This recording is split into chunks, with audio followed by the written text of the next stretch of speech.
Live from the National News Studio, Sri Lanka.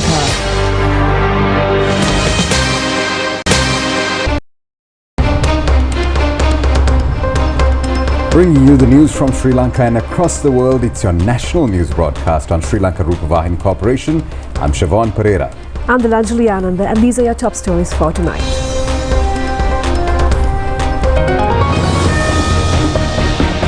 The President says 30,000 job vacancies in the state sector will be filled this year. The government emphasizes that its decision to remove the vehicle import ban is a constructive measure taken. Cases filed against several traders in Gampaha who sold rice at high prices. The Minister of Health looks into the shortcomings in the Pingura Base Hospital, where he was born. A 5-star hotel constructed in Kegor. An acting judge to preside over the Court of Appeal. President Trump orders to launch attacks against IS members in Somalia. India wins the Under-19 Women's T20 World Cup.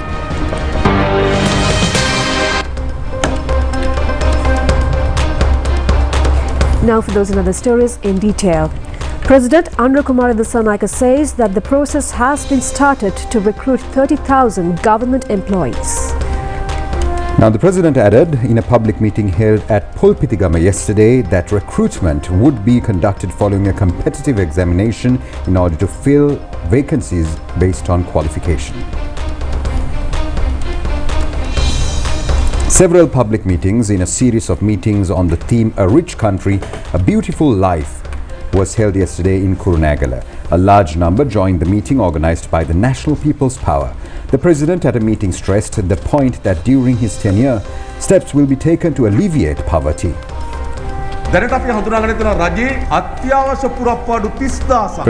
Kumar Dissanayake stated that the government has identified 30,000 essential vacancies in the government sector and plans have been drawn to fill those vacancies. Recruitment will be done from among qualified persons after a competitive examination and interviews. The government will also commence the renovation of small and medium-scale tank systems in the village and small roads. A plan will also be drafted to provide funds to the villagers in the coming budget. One of the plans in it is the one to reduce electricity charges. The government has paid attention towards the generation of power through renewable, wind power and solar energy projects. Accordingly, a 100-megawatt solar power station would be set up very soon in Simbalandua. The government has also activated plans in order to stabilize the electricity bill of the country within the next 5 years. It is also expected to increase the export income to $18.4 billion, the highest so far in Sri Lanka this year. The President mentioned that the country would be converted into a digital economy during the first 3 years of the tenure. During a previous presidency, the salary was forgotten and it was transferred to the bank account. The private secretary cheated that money. After a lapse of 10 to 12 years, the question of salary has come to mind. They were so rich that is why they forget about their salary. In the same manner, the son who served in the Navy also forgot about his salary. While all employees await their salaries, these persons forget about theirs since they have so much of assets. Although he is reluctant to vacate the premises, the government is ready to provide accommodation that is sufficient for 2 persons since the country is such where the public money should not be washed in this manner. The President reminded that the present government has changed the political culture of this country and added that he will not be in a government accommodation as the President of the country.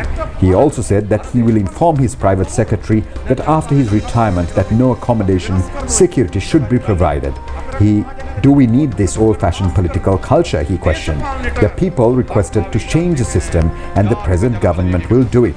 There will be no room in this country in the future where billions of public money will be wasted and the National People's Power will change it. The politicians cannot be above the law of the country when the citizens are governed by it. They imported vehicles outside the proper route, used vehicles without registration and number plates, and used them without paying taxes. A large number of such vehicles are being taken into custody by the CID, and the majority have been politicians. Another meeting was held with the participation of President Kumar Dissanayake at Satyavadi grounds in Kurunegala. Why should the son of the leader of the country be provided with firearms and security? The rulers are not governed by the law of the country. The present NPP government will take steps to create a civilized country where it is not being practiced at the moment. All these ministers and MPs of the NPP government would follow the rule of law and none above them. They should all feel that they will be punished in case of any violation. In road accidents, 43,000 has been injured, 33,000 have become disabled for life, and 12,000 have lost their lives. This is an indication that the law is not being enacted in the country. The government has taken the responsibility of restoring law and order of the country, and it will be done in an orderly manner stepwise. The government will march forward without taking back the steps in a very strong manner.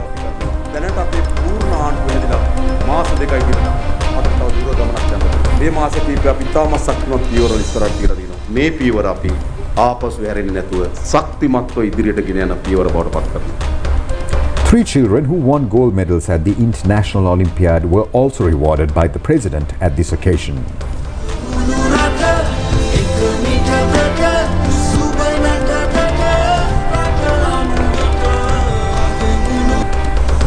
Now, President Dissanayake has attended public meetings in several areas in the country, including the north, in the past few days. Strong attraction of the youth community towards the president was witnessed on these occasions, when the president was accorded a warm welcome.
Intellectuals have pointed out that despite an increase in the percentage in prices in vehicle importation has been observed due to various reasons, the process itself is conducive to the country's economy in the financial control procedure. They have expressed their opinion upon inquiry by the national television.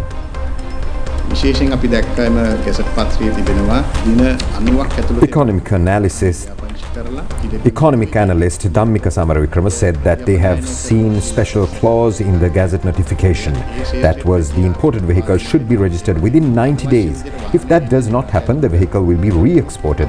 This is a conducive measure. Such a clause brings more employment opportunities and also prevents the practice of importing vehicles in an unnecessary manner. Only the needy person will be allowed to receive a vehicle. Another commendable feature of the clause is that it also helps the country to save a significant amount of foreign exchange. Professor Nalin Nabesekar of the Faculty of Management Studies of Sri Lanka Open University said that the percentage of price increase is too high. The dollar value, which was 180 rupees, has increased to 300 rupees. The sudden abandoning of the process would lead the country to an economic crisis of the type that had prevailed earlier. Financial control is necessary. Financial discipline is an issue which is being studied both in economics and in management. Now, the owner of the vehicle which caught fire in Moratuwa yesterday approached Moratuwa police today in order to file a complaint. According to him, a life threat to him has also surfaced since certain persons who are connected with the incident threatened him. It has been reported that a vehicle parked at the place of incident caught fire when groups belonging to the opposition celebrated their victory in the Moratuwa Cooperative Society elections and started firing crackers. Owner of the vehicle, Kavindu Sandaruwan, said that he is in the delivery business and yesterday he parked his vehicle until his brother arrived. Suddenly a cracker blasted and landed on top of the vehicle and it caught fire completely. A person present at the site put off the fire with water and also said the vehicle will also be repaired.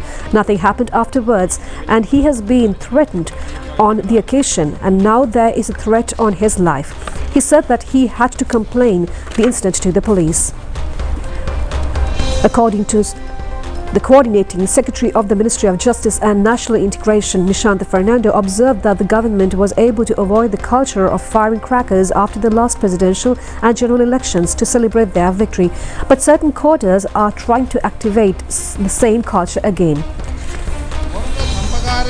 Nishantha Fernando observed that elections were held to 26 outlets of Moratuwa Cooperative Society and out of those 26, 14 have been won by the National People's Power.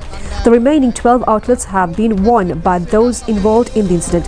When 131 representatives of NPP were elected, the above-mentioned group could muster only 101 members. These lists have not been updated, which contains around 20,000 members. About 2,000 votes have not been cast. The people of this country defeated the lopsided political culture on 21st of September and 14th of November last year. They won the cooperative elections in a crooked manner with the help of high officials, and as a result of the victory, they showed the previous erroneous political culture by setting the vehicle on fire. Now, the Alla Odyssey tourist train's new destination is the Demodara railway station. The new train has commenced its maiden journey from Kandy to Demodara yesterday. It commenced the trip from the Kandy station in the morning and reached Demodara around 5:15 p.m. The railway department sources said that even in the initial train journey, all seats were filled with passengers. In the recent past, many accusations have been made regarding the occurrence of fraud in reserving train tickets. However, with the deployment of the new train, such allegations were not to be heard and the tourists were much facilitated. Another specialty of the new train is that when passing the attractive tourist locations, the train slows its speed in order for the tourist to feel the natural beauty of such places. The train stops for around 10 minutes at the 9-arch bridge in Demodara for the passengers to watch the enchanting environment.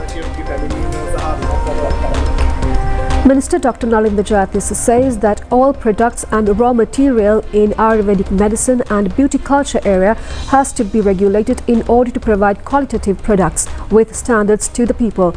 He made this observation participating recently on the occasion of appointment of new members to the Council of Ayurvedic Medicine and Products Regulation. Appointment letters were presented at the Rajagiriya National Ayurveda Hospital auditorium. The council consists of 17 members, including the chairman. After the awarding of appointment letters, the first session was held under the leadership of the health minister. Health and Mass Media Minister Dr. Nalinda Jayatissa today joined in an inspection tour of Pimbura Base Hospital, Agalawatha, which belongs to the Office of Cooperative Medical Officer of Health. Attention has been paid to the shortcomings in the hospital. Certain ward complexes of the hospital have been closed down by now, and the minister gave instructions to relevant divisions to renovate them. The minister had been visiting the hospital for 47 years, and he was born at the same place and continuing the same journey as the Minister of Health right now. Challenges are much more than when he took over the government, where the trust in health had completely collapsed. A certain kind of untidiness has crept into the systematic structure. The present government has the responsibility of rectifying that process.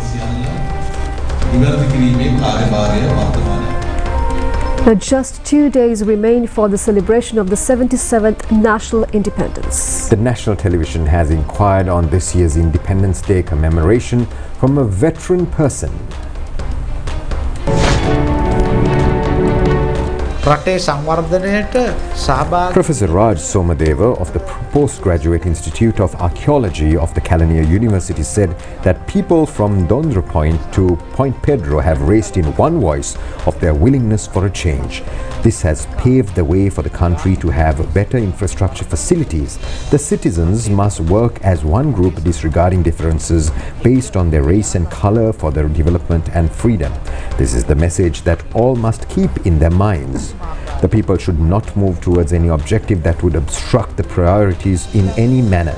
He also said that he believes that his countrymen would be able to feel satisfied that they had practically engaged in celebrating the 77th Independence celebration by the time they come to celebrate the 78th Independence Day ceremony on the 4th of February 2026.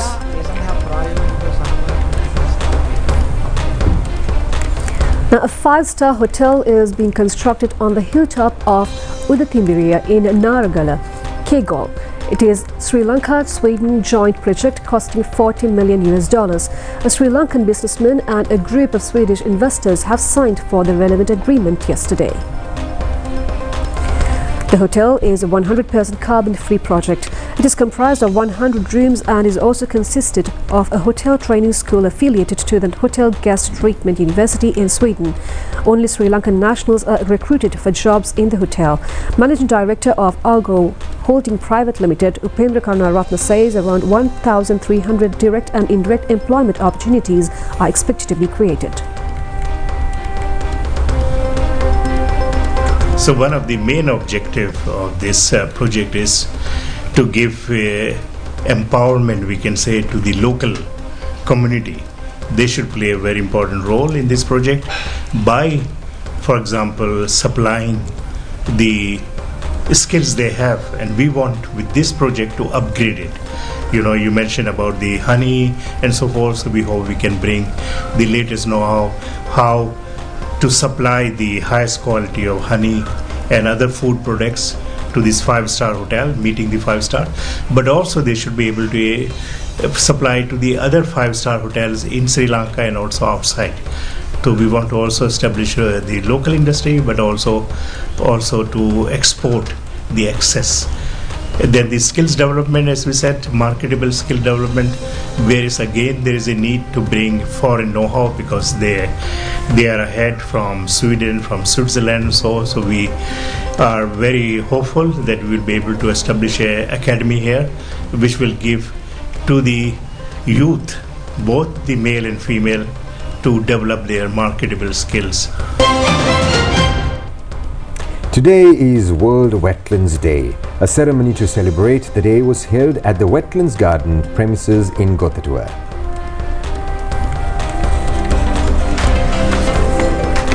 It was on the 2nd of February 1971 that an accord was reached on an international agreement on the protection of wetlands at a conference in Ramza city in Iran. The United Nations had declared the 30th of August 2021 as a World Wetlands Day according to a resolution adopted by the UN General Assembly. Keynote address in today's Wetland Commemoration Day ceremony was delivered by Professor Devaka Virakon.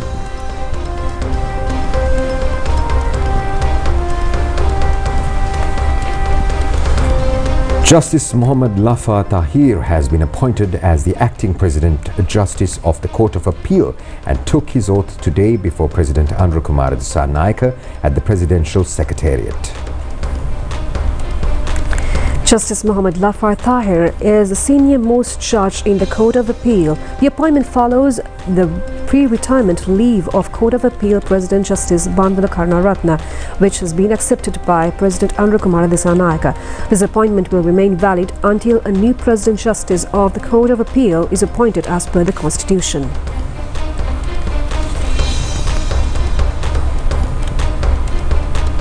The newly constructed elephant fence, equipped with the latest technology, was handed over to the Department of Prisons at the Veerawila prison camp premises today. Now the event was presided over by Minister Dhammika Patabandi. The new elephant fence project, jointly undertaken by the Sri Lankan National Engineering Research Centre and its Development Centre, has been successfully concluded. The program was initiated to counter the harmful impact on the general public due to the imbalance in the environmental system as a result of the proliferation of the elephant population. The new fence was formulated as a technological project beyond the scope of the traditional elephant fences. The new fence is expected to minimize the incidence of wild elephants storming the villages and the occurrence of elephant-human conflict. The Ministry of Environment says that the project is the outcome of a successful pilot research conducted with the objective of providing a practical and scientific solution on a sustainable level to the problem. Dr. Dhammika Patabandi, Minister of Environment, said that the construction of an elephant fence alone is not sufficient to resolve the problem. Erection of elephant corridors would become necessary as well. Special zones will also have to be allocated for the elephants. It would also become necessary to engage in a dialogue with the residents in the area. Regarding the issue, certain changes may become necessary according to the proposals presented by the residents, their places of residence and cultivation areas. Renovation of bridged areas of Gull Oil river banks has commenced with the participation of Sri Lanka Army and farmer associations. More than 1,000 acres of paddy farmland has been damaged due to floods occurred after the breach of the banks of Gull Oil River in Ampara with the activation of northeast monsoon. The reason for this state of affairs has been the destruction of riverbanks by swindlers in order to retrieve sand and soil from it. Riverbanks have been breached at Nanakadu and Palalkadu areas.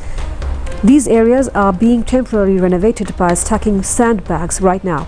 According to the Department of Irrigation, the riverbank has been eroded at a stretch of about 60 meters and caved into a depth of about 10 feet. Now for your local news items in brief. Legal action has been initiated by the Consumer Affairs Authority against a number of traders for selling rice at a higher price in Gampa district. This relates to incidents of selling red nadu, kakulu rice and kirisamba at a higher rate than the control price and for not displaying the price list. Sudden raids have been conducted in Kalleliya, Nigambo, Maradangahamulla and Kalani areas. 38 Tibet and Thai Buddhist monks arrived in the island last night on a 14-day study tour. The tour comes under an exchange program of international Buddhist monks of Pali and Sanskrit. The monks are expected to tour a number of places including Anuradhapura, Dambulla, Sigiriya and Kandy. A QR code has been introduced by the Municipal Council of Kandy in order to present suggestions and problems of the people who visit the Kandy city. As a first step, QR codes have been introduced by Municipal Commissioner Indikabe Singha to the hotels in the Municipal Council limits of the city.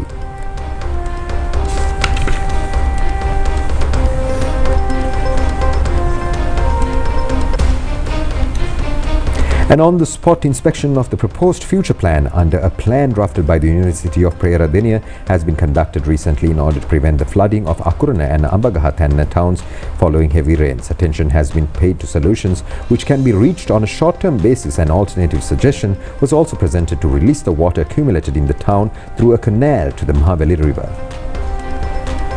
Annual Durutu Perhara of Gangarama Purana Rajamahawihare in Moragal in Alutgama paraded streets last night. It included a large number of dancers including up-country and low-country dance items.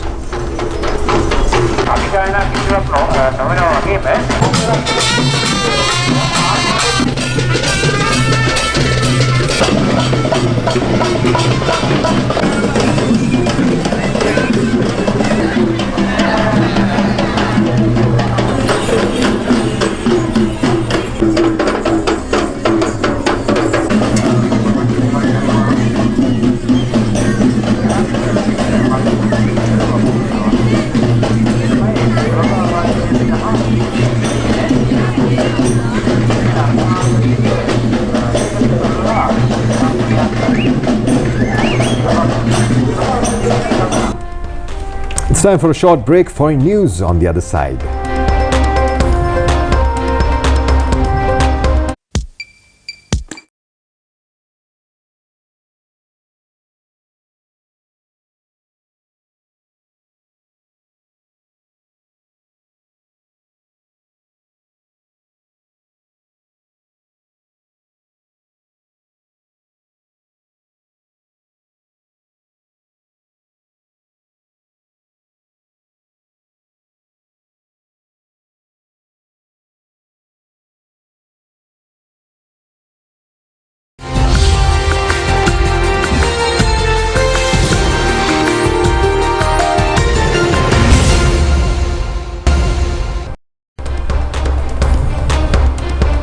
We're back with your foreign news. US President Donald Trump says he ordered military airstrikes on a senior attack planner and others from the Islamic State group in Somalia.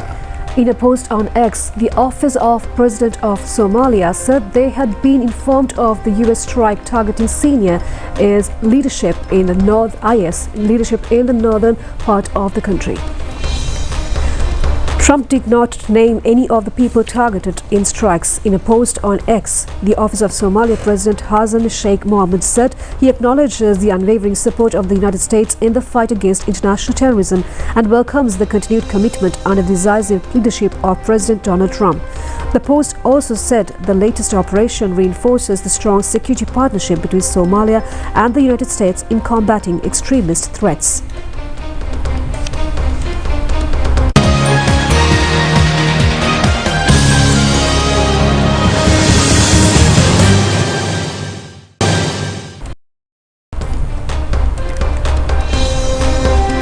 Now, India clinched the World Under-19 T20 Women's World Cup Cricket Trophy. This was the second occasion of the Indian team winning the trophy continuously. The tournament was conducted in Kuala Lumpur in Malaysia. The finals were worked out between South African and Indian teams. South Africa batting first were all out for 82 runs within the allotted 20 overs. The highest scorer was Mickey van Wost, who hit 23 runs. Gongadi Trisha has captured 3 wickets. The other successful Indian bowlers are Ayushi Shukla, Vaishnavi Sharma and Purunika Sisodia have shared 2 wickets each amongst them. India in return won the match, scoring 84 runs at the loss of just 1 wicket in their 11 overs and 2 deliveries. Gongadi Trisha scored 44 not out. The Indian team has regained the cricket crown with this 9-wicket victory. Gongadi Trisha was awarded dual awards of the best player in the finals and the best player in the tournament.